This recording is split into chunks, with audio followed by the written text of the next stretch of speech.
When John Madden of Bagenalstown presses that button, he sets in motion an ingenious machine which takes all the labour out of walking your dog. Now, instead of traversing the roads with a dog at your heels, you simply put the animal on this rotating belt, start the engine, and the dog instinctively walks himself. In fact, upwards of 5 dogs can be walked at the same time, and there is absolutely no danger of their becoming exhausted. Sessions last for a quarter of an hour. In future versions of the machine, time switches will be installed to make sure the dog isn't accidentally left on too long. The machine itself consists of a rotating belt driven by a half-horsepower petrol engine, and many dog trainers have already hailed it as an excellent idea. John, is this really a practical idea?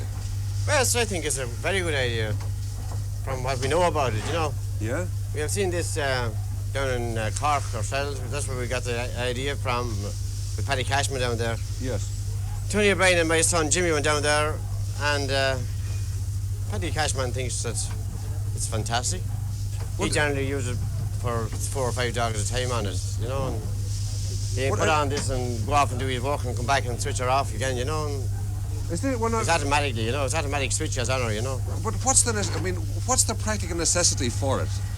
What I mean is, wouldn't you be as well taking the dog out for a walk? Yes, if you had help. It's grand when you have, if you have someone around the place that to go out your dogs in the morning and know that they're going to bring them a certain distance, 4 miles, 3 miles, as the case may be.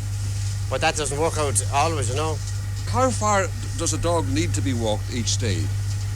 Well, if you're getting dogs ready for tracking, you have to, you start off at 5 mile and you bring them back to 4 mile.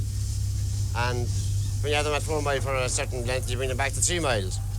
And then when you get them qualified for racing, well, very little walking. They don't even mean that much walking at all. Yeah. Well, what speed is that roller evolving at now, approximately? 4.5 miles an hour. So how long does the animal need to be on the roller to get a 4 mile walk?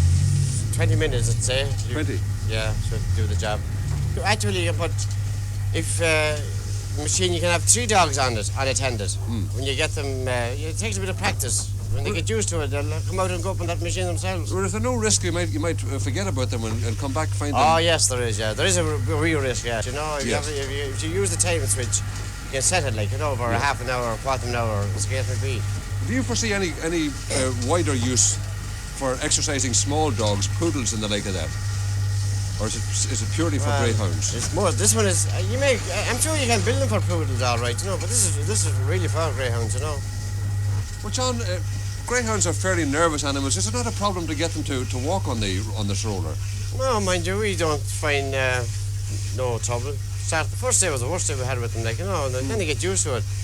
And when you're, I seen there the other morning, we'd have 3 dogs there and they hopped up on it, no trouble at all. Well, John, one other snag occurs to me, and goodness knows it when it's likely to crop up. A power cut. What do you do if the power is ever cut again? That's another day's work. But if the power is cut, I suppose we may take to the road. Same as the motorists. Same as the motorists are doing at the moment.